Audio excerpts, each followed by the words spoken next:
we're about to begin. Thanks so much. Okay, so today's a special day.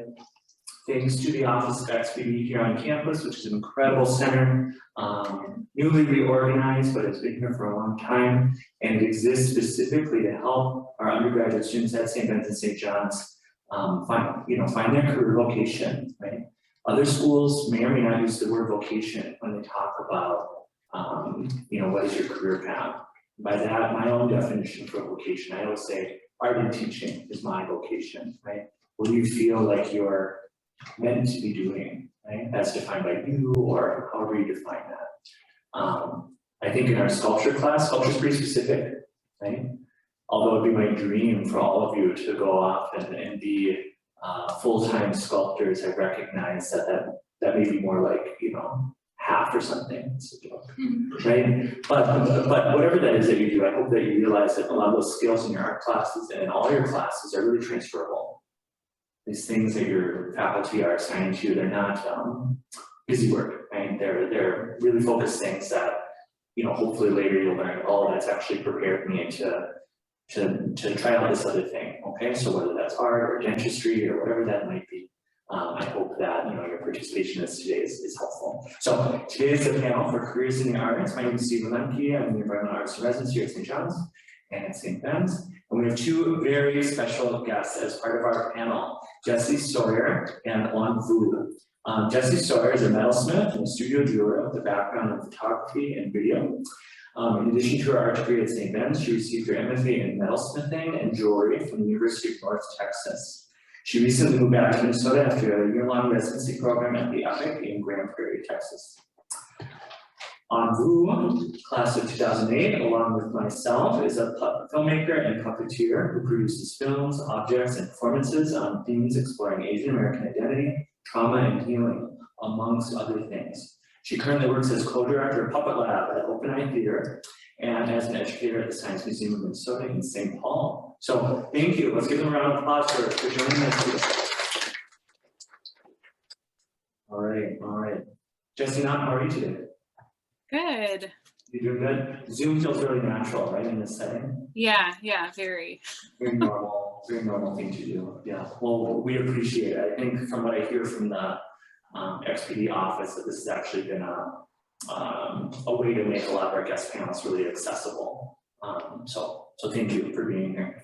So I, a little late on my part, I sent some questions in advance to our panelists. So they've all, had a very long career already, in addition to their time studying art here at St. Ben's and St. John's.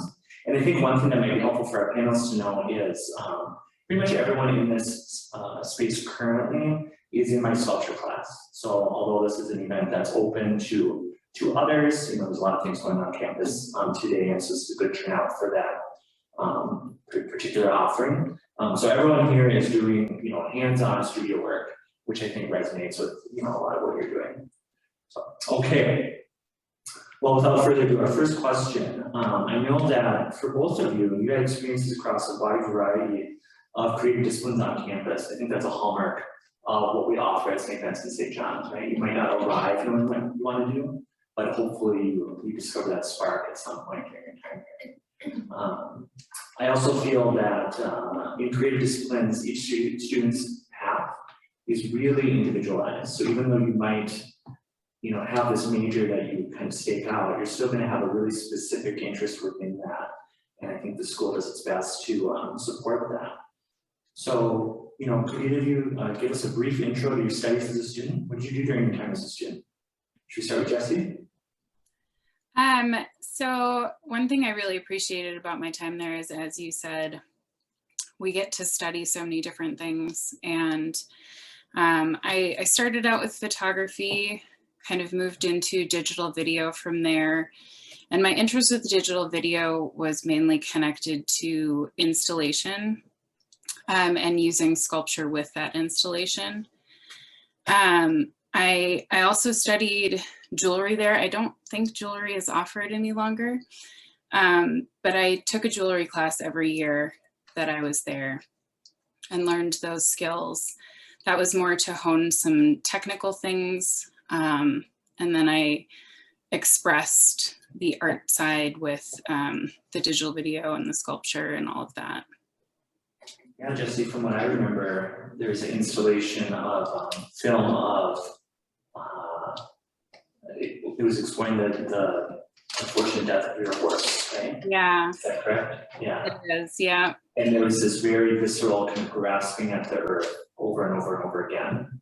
And this video, Jesse was doing video, but to me that was displayed very sculpturally, right? Because it was in this room that you created, that had shelves with these beautiful objects, of like little scrolls that had, you know, messages written in them, and correct, my memory is very fuzzy, Jesse, but something I mean, like it sounds pretty good to me. It's my job to drum these up there. The soil, right, or you know, different kind of collections from that experience, and yeah, very memorable. Yeah, great. Okay, you want to tell us about briefly your studies as a student? Yeah, I also did sculpture and video. Those were my main focuses. So Jesse and I were in similar digital video classes. And I think Brother David Paul who was a professor back then, was really influential on us. And so similarly, combining digital video and sculpture to do art installations.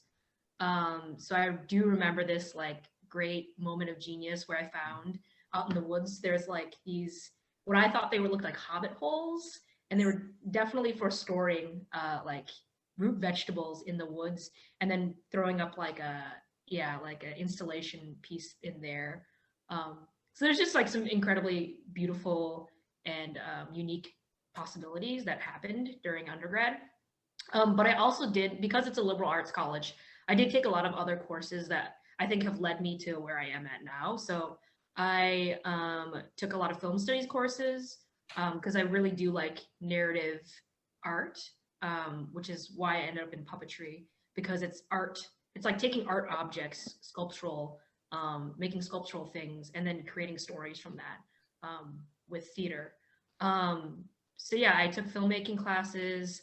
I also was in some of the theater productions. So also, I think the first year I met Jesse, we were in this 3-hour Greek tragedy called the Oresteia, which is it was just so over the top. But also, there was a lot of mask work in there, and I learned about Julie Taymor, who's like a really famous puppet and mask, theater artist. So it's interesting that those like little seeds were planted back then. So I've always been interested in art and narrative art. Got to explore all that at a liberal arts college. That's great, so that installation An's talking about, that was in, how do I describe where that is? It's sort of on the way to the wood kiln at St. John's. I think now they have a proper door on it, because in our day they did not. We won't say anything more about that. Yeah, sorry. And An had a beautiful sculptural work that was, correct me here, a found dresser. With the handles to the dresser all the drawers were replaced with casts of An's mouth and her face, like the lower half of her face and chin. And so you pull on these mouths, and then these sort of message-like structures would come out of the drawer, and they were carried up by cast wax birds, right? Yeah. And then I think that room had I'm eating this up. I think that room had a hole in the ceiling, right? And so there's this beautiful column of light that would come down, and all of those birds were coming into it. Yeah, it was really the magic of the space that really sold it. I did a few things. Everyone here could do that as part of our 216 in tree sculpture, right? Okay, well, thank you, An. Great, thank you so much. Okay, well, I can answer that as well. My time as a student, this particular class I didn't give my artist talk to, so fortunately a little bit this might be new to some of you. As a student, I was in art club. I think some of us were in art club, right? Which has just relaunched, and we'll have a meeting tomorrow night, I think. Okay? And so that was a really cool way to gather and kind of be with like-minded people, and these were events that I was kind of going to anyways and helping the department plan anyways, so it just made sense to kind of be involved in the club as part of that. I know that I also did an honors thesis, so I think that structure has changed since my time, but it was a way to have like really deep study, kind of like an open studio at length on a particular field. And then our club, we also took students to New York, right on? We led a trip to New York that was funded by the university, just for our club students. So great, okay. So my second question has to do with skills, and I think that's kind of a delicate question at a school like ours, right? Because by definition, we're trying to learn a broad range of things, and our ability to go deep is really dependent on, your particular field of study, or sometimes your opportunity or your affinity. For our class, many of you here that are in my class, we talk about, what are the connections between what you're doing and skill development, because pretty soon, hopefully, you will be interviewing for jobs that are outside of the university context, and there'll be jobs that are always at this increasing level of responsibility. To do those, you're going to have to write a cover letter, you're going to have a resume, you're going to have to work at that resume, you're going to have public speaking skills, whether it's one-on-one in an interview, or as part of a group, or sometimes in interviews you have to give presentations. And so those are all things that we do in our sculpture class, right? You're supposed to speak and think critically, you have to speak in front of groups, you have to write and reflect. I know that's your favorite thing to do in my class, right? And you'll notice those written things are quite short. For most of us, it's 1 or 2 pages, and oftentimes a cover letter is only 1 or 2 pages. And so that's teaching you how to write and convey really complex info, a lot of narrative information, quickly and succinctly over time. And the better you get at that, the better chance you will have at, going to that top of the stack for an interview, okay? And then when they meet you, right, then you have your foot in the door. So going back to skills then, what are some skills and knowledge for a panelist you acquired during your time as a student that prepared you for what you do now? Do you want to go first? Sure, yeah. Yeah, again, I was really thankful for all of our sculpture classes, just because I ended up in, studying and working in puppetry, which again is, a lot of it is so, so connected to sculpture, because you're using, there's no rules on what you make puppets out of. It's really just about like understanding materials and how do things move and how do things bend. So if you've got a joint for an arm, like leather tends to work really well. Or how do you like stick 2 pieces of things together and make sure they like are sturdy? It's like, okay, wood glue, or if it's not wood glue, then it's sewing, right? And so I think a lot of the sculptural skills we used are really helpful. And then also mold making and making multiples of things is really helpful, because if you've got a puppet and you want to make sure that, if a piece of it breaks, it's helpful to actually like cast something, like carve it out of clay. Like carving is really helpful, and understanding like the human form is really helpful, because you can carve it out of clay and then you can cast multiples of it with like paper mache. And then paper mache is really lightweight. And then it can be really stiff if you add glue to it, right? So understanding materials is like something so intrinsic to what I do, and it's like something I love. And then also I felt really thankful to have like actually had a wood shop and understanding how to use power tools and being comfortable with them. And that has helped out in like careers that I didn't necessarily think I thought I would get into. Again, I ended up I work at the Science Museum. I was working there full time for like 12 years, and now I'm at 20 hours to do more art. But the first thing I ended up starting doing was, as an AmeriCorps member, I was working with a team of youth that were focusing on engineering and design. So actually having fabrication skills was really helpful. And then, yeah, the media skills that I've done, that's like kind of the main work that I do right now, is teaching media and tech with the youth at the Science Museum. Like Steve just said, like having really good communication skills, like whether it's verbal or written, is really helpful, especially if you're applying for grants. And any workplace setting, being able to communicate your ideas is always going to be helpful. Yeah, and then also just so many collaborative projects that Steve and Jesse and other friends that we did over the years. Yeah, having like good people and collaboration skills is so helpful, because people want to work with you if you're a good like person who knows how to like collaborate and have team skills, right? So staying in your lane and knowing when to like hand over responsibility is like, it's a hard soft skill balance, but yeah. That's great. Correct me, did you have a like a theater internship during your time as a student? I did, yeah. There was I was a prop master for this show for one of the main stage productions. And so I think, again, at one point I considered doing tech theater. And that's the really great thing about being in college, and there's all these different types of arts and education around you, is that getting just to do something like, okay, I don't know if I want to completely change my major, but at least I can do this in my spare time and make props for a show. So it was really cool. And ultimately I decided not to switch my major just because I would have to be at school for another year. But eventually, you know, like the sculptural skills I have now are similar to what I use. But yeah, for a second there, I thought about tech theater. Very cool. All right, Jesse, what are some skills and knowledge you acquired during your time as a student?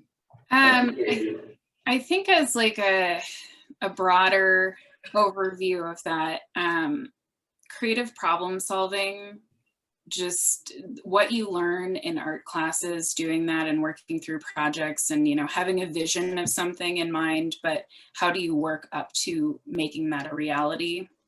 That across the board in whatever you do is so important. And there are skills that you just don't learn in things outside of the arts.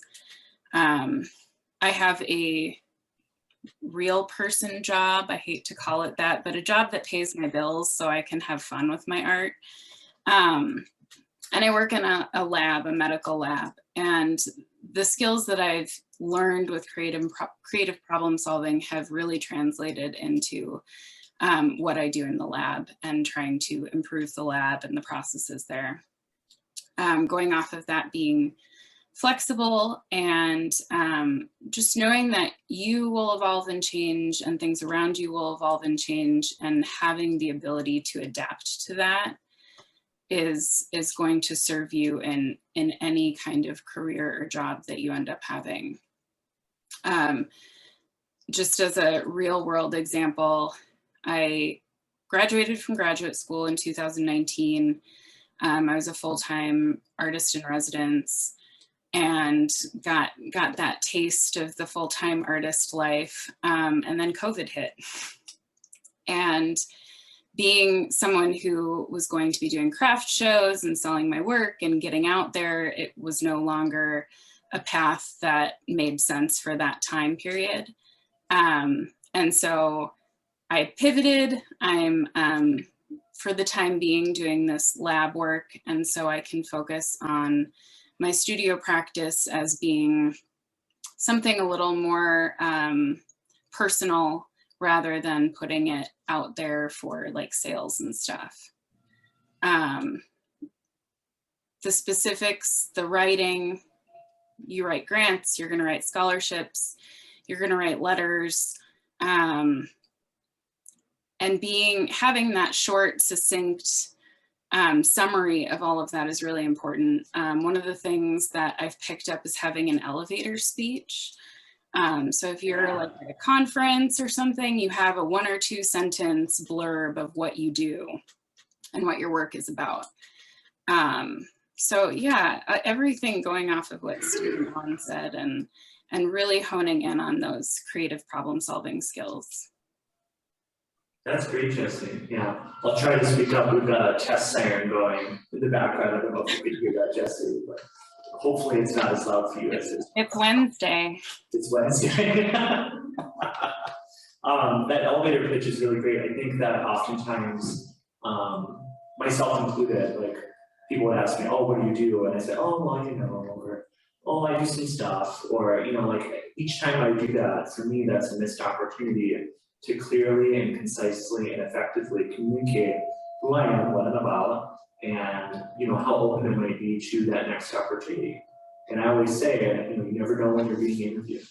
You never know when you're being. That's very true. I mean, there are so many networking possibilities out there, and it's always a great opportunity meeting people and letting them know what you do. You never know what other people have interests in.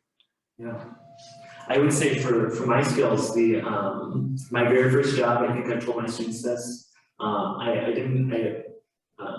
growing up, I basically lived with a you know one income earner parent, right? And we had enough and it was great, but I was not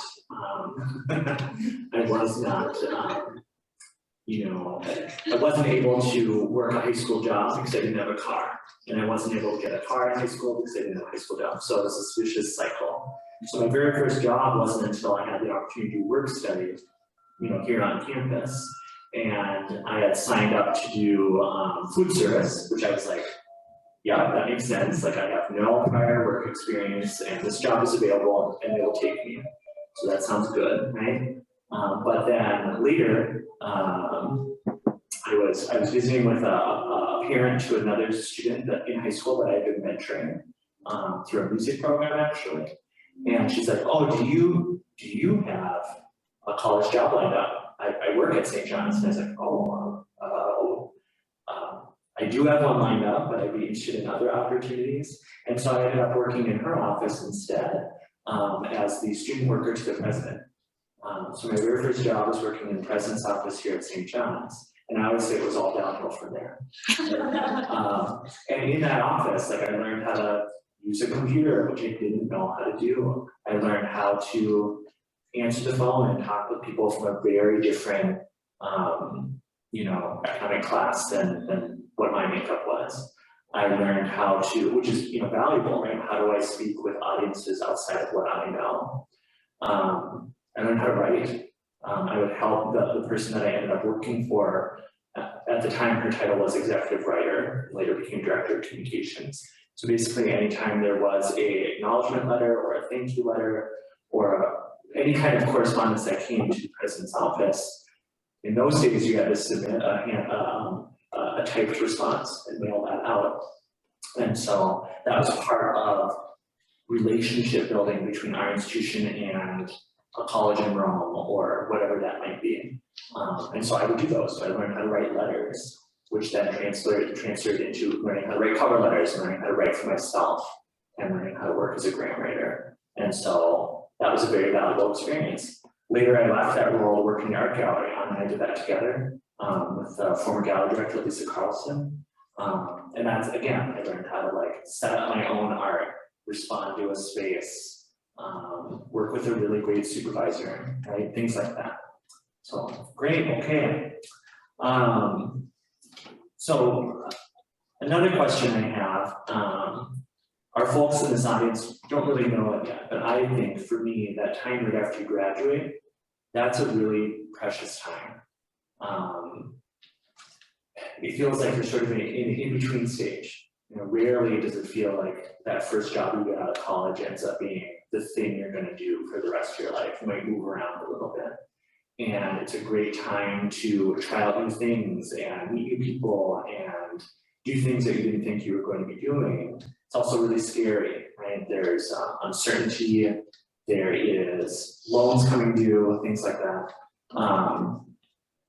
So we tend to take really interesting jobs, I think, in the arts during those early days. And you touched on, I think, your AmeriCorps experience. What are some of those early roles that you did that, you know, maybe you don't do now quite as much, but really shaped who you are today?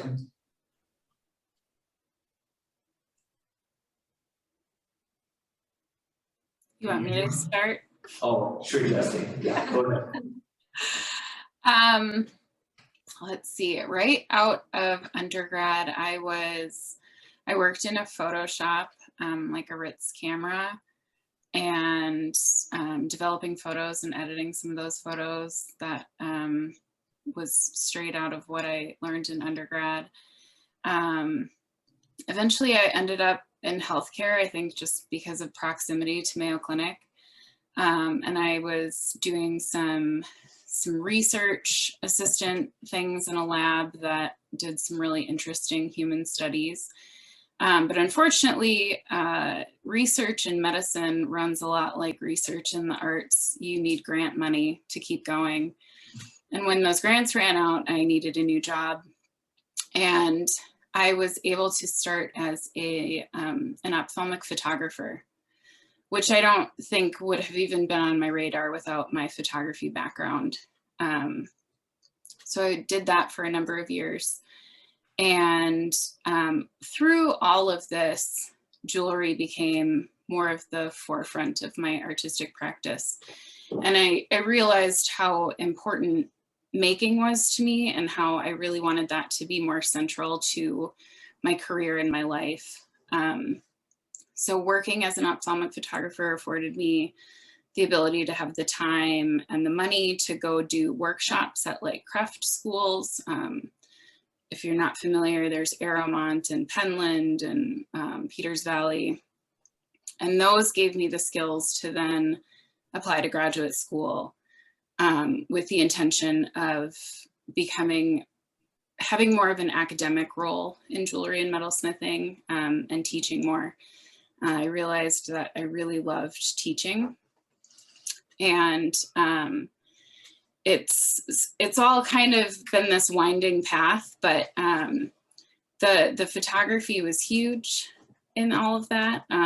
Going back to the creative problem solving skills, I have used that in each and every one of my jobs. And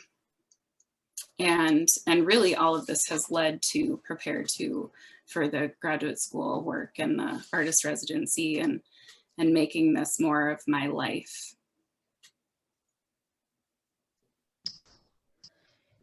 Yeah, similar to Jessie, I think life is interesting, and it's like you don't have to figure it out all right now. It's so interesting. Like it's just like one thing leads to the next thing, leads to the next thing, and it's like you're maybe not, depends on who you are, but you're maybe not like being as intentional and planful, but hopefully you are following like what feeds you. And so that's why I kind of like, that's where my life has led me, and I'm like really, I feel like I'm really fulfilled career wise.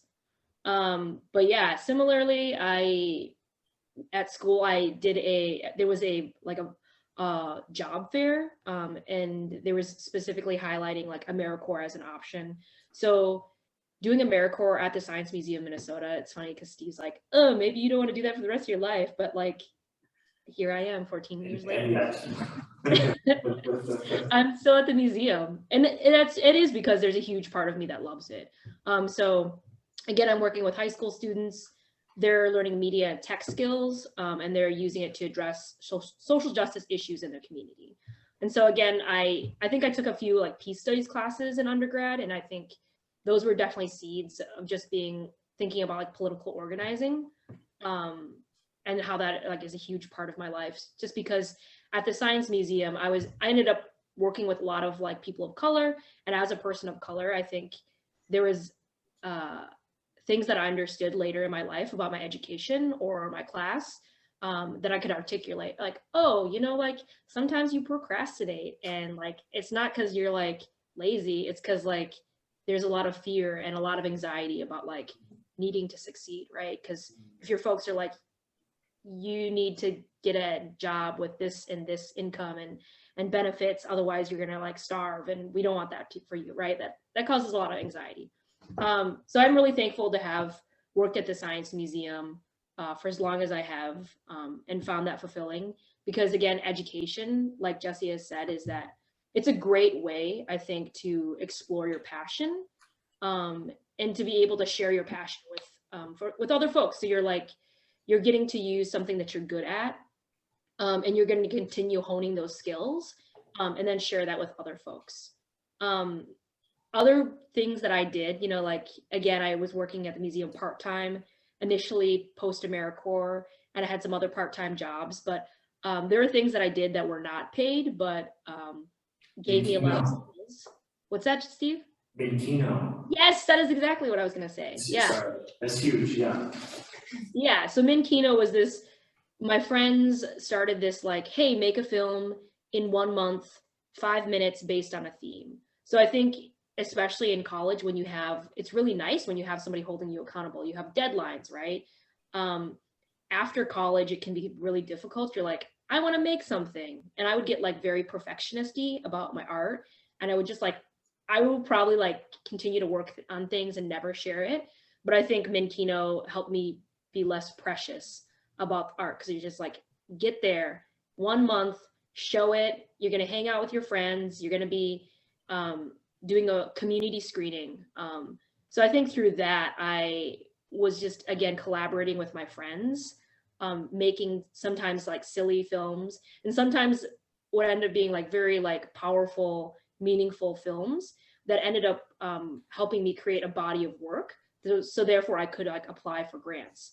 And then that doing Minkino also helped me develop so many admin skills. So again, like admin work is so necessary when you're an artist or in any sort of job, right? Like being able to meet deadlines, communicating.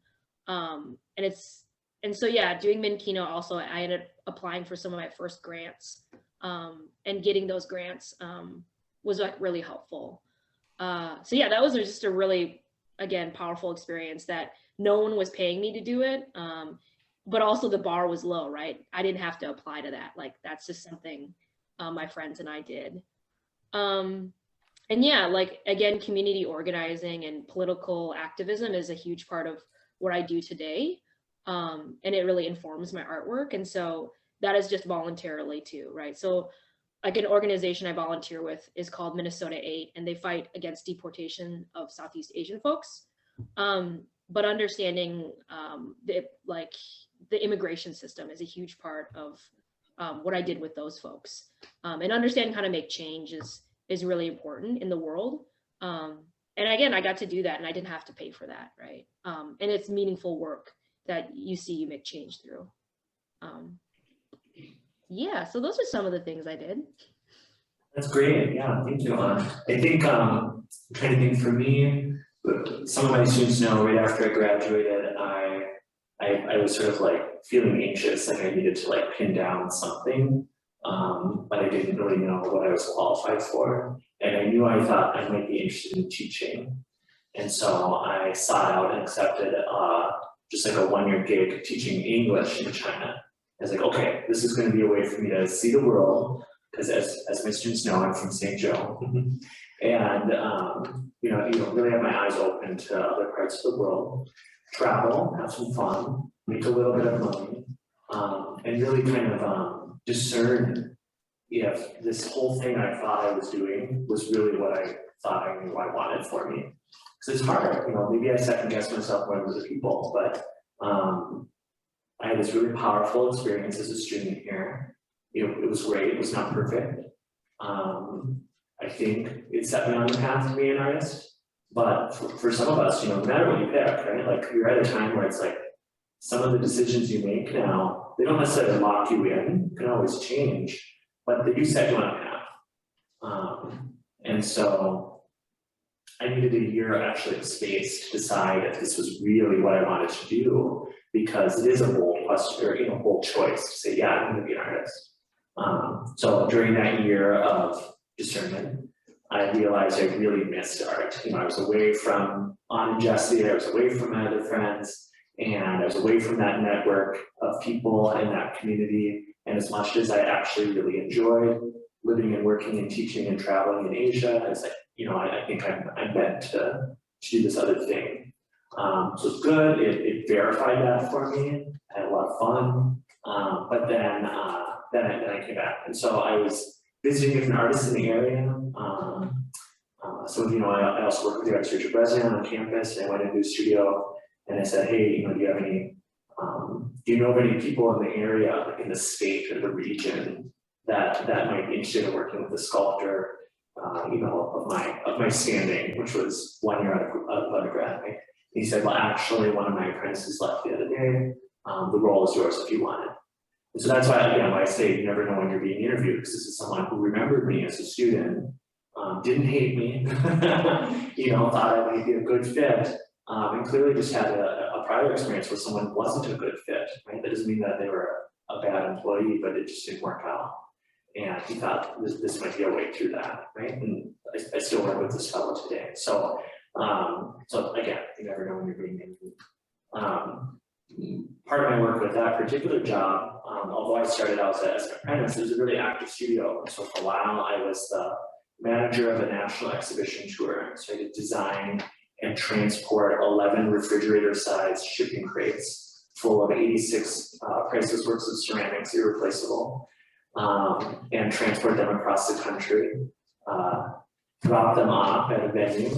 And a lot of these museums were very short-staffed, and so sometimes I'd be welcomed in that space to do the museum design of those artworks as if I was one of their staff members. And so very quickly I learned a lot of the mechanisms that go into art making: documentation, archiving, shipping and transporting, crate construction, contracts, which is huge, all those kinds of things. And actually, ultimately, I decided, you know what? I do know that I still want to be in art, but I do know that museum work isn't for me. I enjoyed it, but it's not what I want to do for the rest of my life. I still want to do teaching, right? And so then later I ended up getting my graduate degree to teach. But again, it's those early experiences that, one door opens another, right?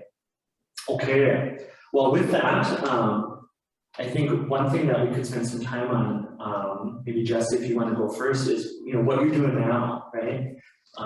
One of the reasons why I wanted to invite Jesse is has two irons in the fire, right?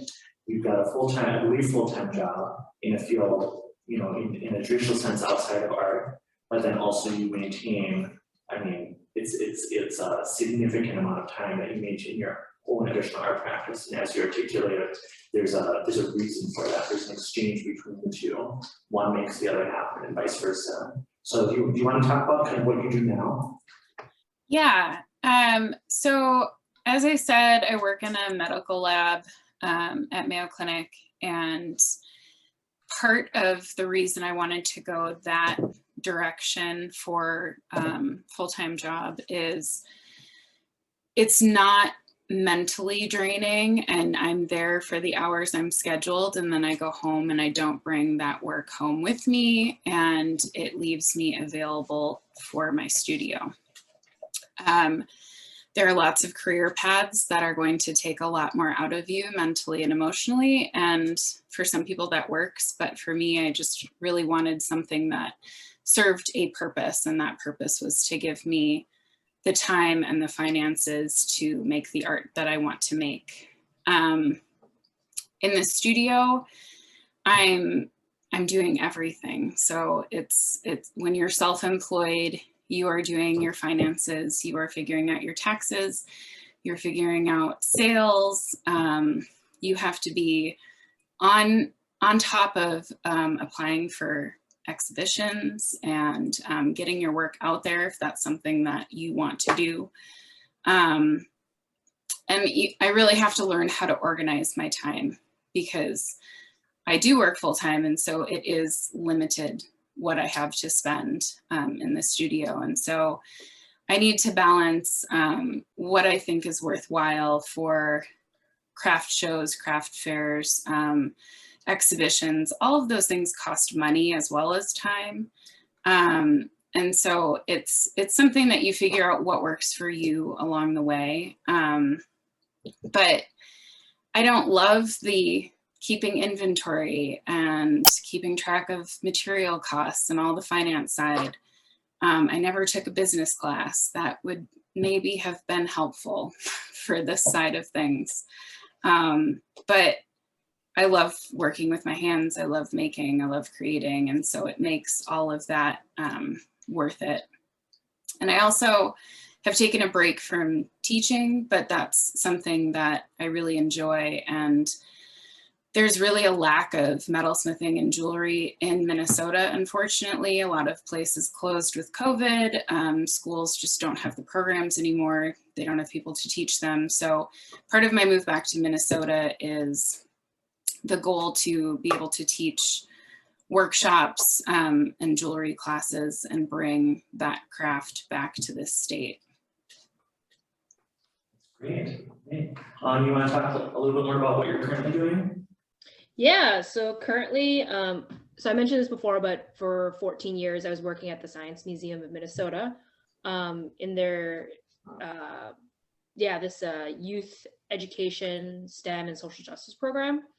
And so during the pandemic, we were furloughed. And so I had unemployment but I still had a lot of art gigs coming in, because before then I was just doing art on top of the full-time job. And I think, like Jesse has mentioned, it can be a lot.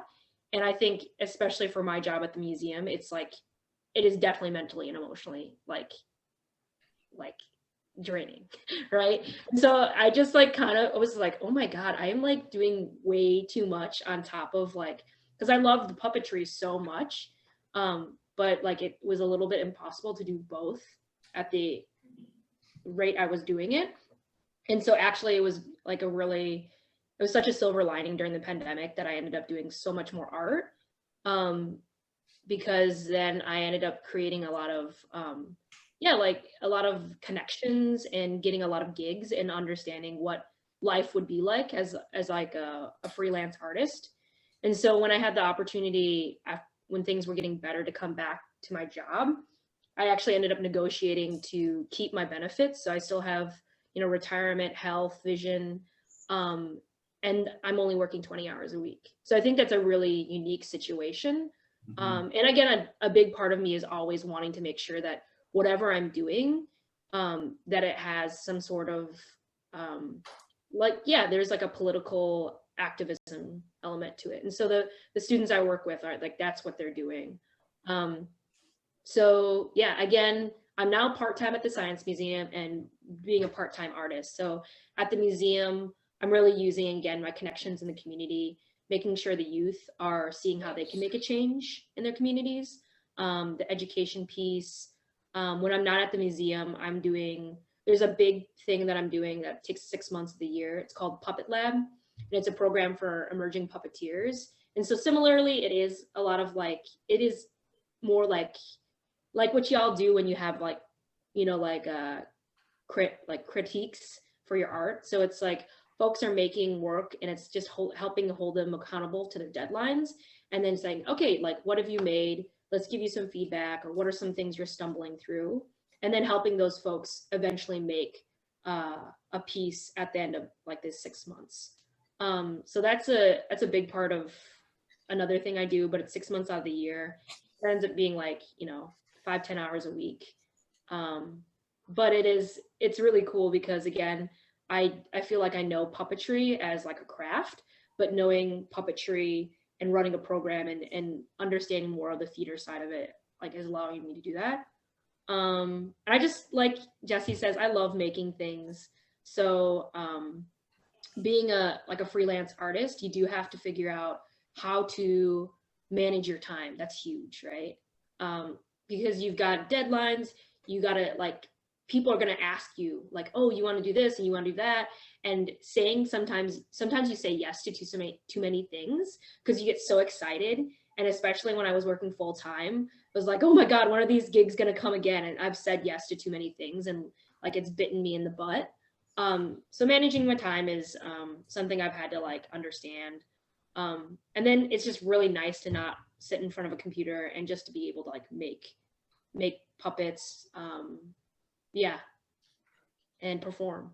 So that's the beneficial thing about it. And challenging is having to manage my own time. All right, I have to stop because my dog is losing. He's there's a cat outside and he's losing his mind over it. I think we appreciate the activity and it's great. Yes.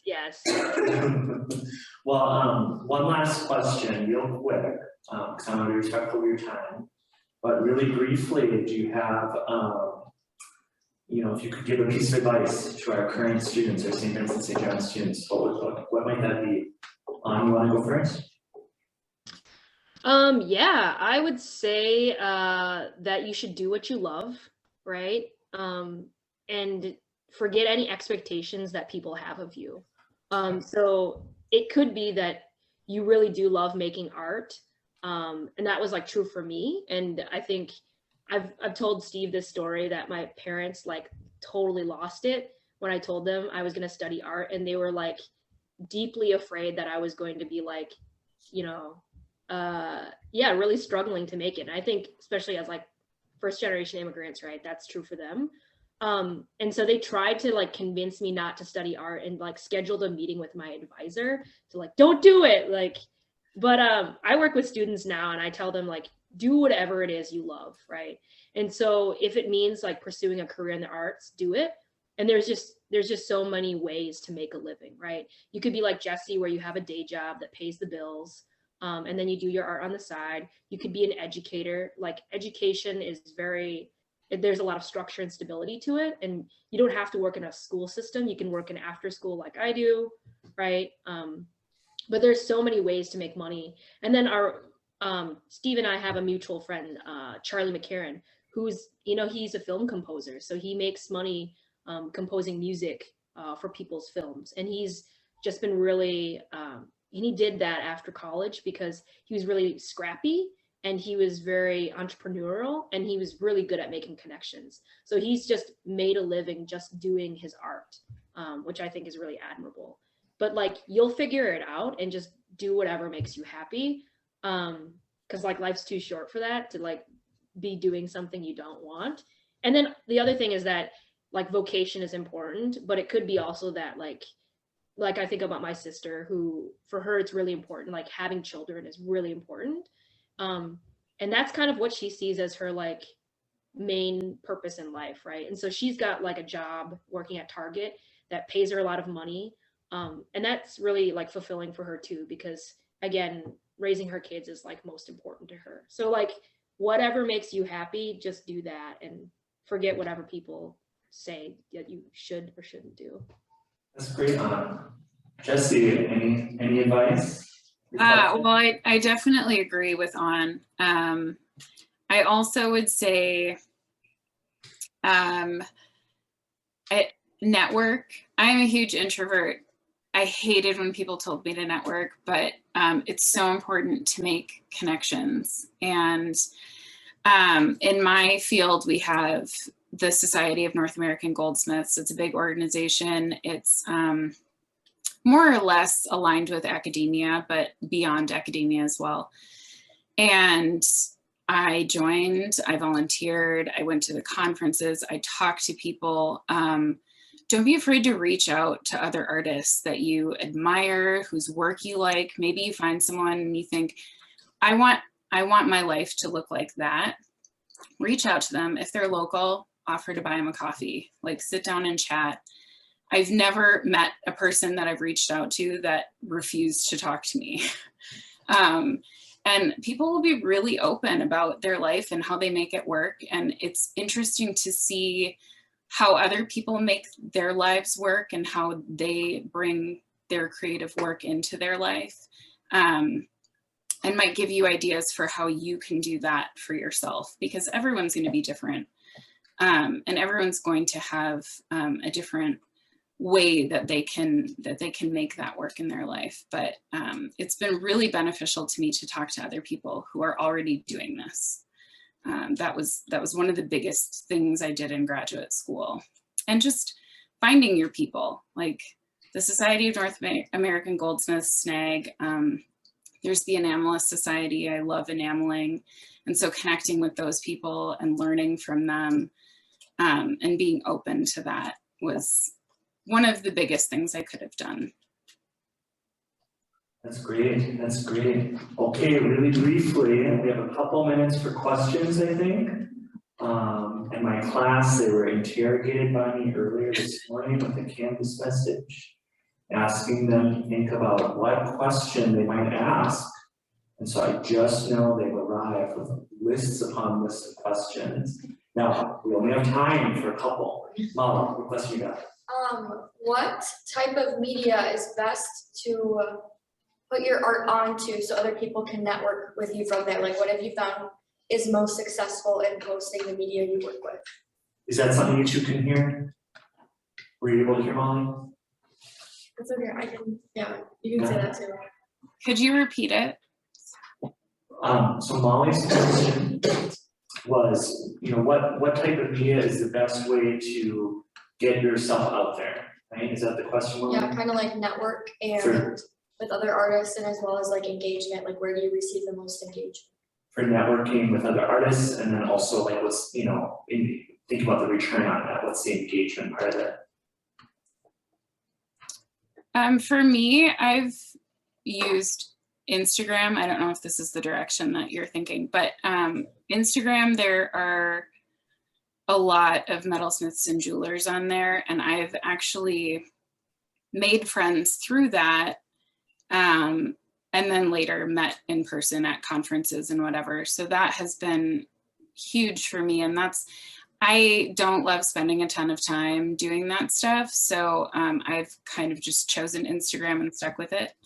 But I think it maybe depends on what area you're looking into. I think there are a lot of people on Twitter for different disciplines. Yeah, I was gonna say I use Instagram too, but just because that's like visual. But I think more of my connections come through just like in person. But I mean, sometimes it's helpful to have like, if somebody hears your name or has seen your work out in the public, they can like follow up in something, whether it's your website or Instagram. Yeah. One thing I've learned as I've gotten a little bit further in roles is how seriously some people use LinkedIn. We don't really think about that outside of the arts too much, but when I started to be on the docket for like teaching roles, right? Then I started using LinkedIn, and some people use LinkedIn like how Jesse and I use Instagram, right? Like they're passionate about LinkedIn, power users. And so I know that in other discipline contexts, you might get that advice, but for art, it's kind of strange to hear. But I was really surprised by that. Any other questions? One more. Not everyone at once. It's really difficult. Raise your hand at the same time. All right. Yeah. When they're like selling their work, how do they decide on like a price and like go about it properly? How do you price your work? How do you price your work? That's a whole thing. I do some comparative pricing with other people in the field, because when you start, you have no idea, and you will underprice yourself, guaranteed. You want to take account of the hours you're spending, the materials you're putting into. Ideally, you're paying yourself a reasonable hourly on top of materials, plus extra materials, and you have to think of consumables. So when I'm making jewelry, I'm using solder and gas and electricity and all of these things that we don't really think about but have to be paid for. So there are a lot of formulas out there, and it takes a lot of trial and error, I would say. So I don't sell work as much, but it is similarly like people will hire me to make puppets for a show. And so having done it a couple of times, figuring out like, okay, how long is this gonna take? So like honestly using an app, it sucks, but I've done it before to like track how many hours I'm actually putting into it. And that gives me like a better idea of like being able to create a contract and say it'll take this many hours is helpful. And then like I always add 20% on top of that. So understanding that like you're gonna make a guess and it's probably gonna be off. So art always takes like longer than you think. So add 20% on top of that. And it's cool to say sometimes again like you're gonna underbid yourself. So just like go for what you actually think it will cost and don't worry about it. And then, you can have conversations back and forth then, or like knowing the person that you're working with, right? So like, sometimes I'm like, oh yeah, this organization has like a lot of money. Like, I can ask for more. Yeah. And then, yeah. And some of the stuff that you do is like, well, this is an incredibly, special project. And I would be okay doing that for like not as much money, right? Yeah, I think that's both those are really good pragmatic answers, right? I think, some of that's gonna be up to you. For me, when I first started selling work, I also don't currently sell my work, but when I used to, this is when I was in debt, through my student loans. And I was just like, can I tie all this together? Like, if I'm making these things and people are asking me to make things for them, what can I make that might be of interest to them? And at the time, I was making these small sculptural books, sculptures of books, and they were far from the most interesting thing I've ever made. I ended up, not falling in love with what I was doing, but there was a time where I made like 250 of these sculptural books. I just made tons, and people would buy them. And I was just like, what is going on here? And people wanted them as a really nice paperweight or something in their home. They made great gifts, and it ended up not being something I wanted to continue doing, but in the process of me figuring that out, I paid off 2 student loans. So it's helpful to not be afraid of trying. And then in pricing things, I think trial and error also applied to me, because I didn't have that reference point. And for a while I was like financially desperate, right? Like I really needed this to happen. And so I would undersell my work, and later you learn that that's a very dangerous thing to do, because then you're underselling other artists and you're underselling your field as a whole, and what we need is a strong field. And so then later I kind of bring that in line. So there's contextual stuff in there. Any other questions? Okay, I think that wraps us up, Jesse, and thank you for your kindness and for your generosity and your wisdom and your advice. Let's give them a round of applause. Steve, I'm sorry, I wanted to give like a little plug at the end, because I feel like I forgot to say this. Absolutely. Thinking about experiences that folks can have in college or post-college. I would say if you're based in the Twin Cities, Adventures in Cardboard is a really great way to use your sculptural skills, because it's a summer camp for kids where they're making a lot of things in cardboard, and you're a instructor, just getting to spend the entire day making things out of cardboard with young people, and that's just a really great summer job that's going to teach you so much. Those folks are just mad connected in the Twin Cities. And then so if you also want to get into, in terms of sculpture, if you want to get into exhibit development, so working at the Science Museum, seeing people who have backgrounds in art and especially sculpture, I've seen folks get into exhibit development for that reason. So or our Heart of the Beast theater too is also really great in terms of places to make and use your sculpture skills. But there's tons of summer jobs that you can check out, or with me at the Science Museum too. So Steve's got my contact info, but use your summers to get part-time jobs, internships, and work study jobs like Steve said too. That's great. That's great. Thank you. This could not have gone more perfectly for us. Thank you so much. That's so great. Okay. Thank you for having us. Yeah, thank you. Well, that wraps up our time with XPD. Thank you to the Office of XPD for making this possible, and we'll see you next time. Thank you. Bye all. Thanks.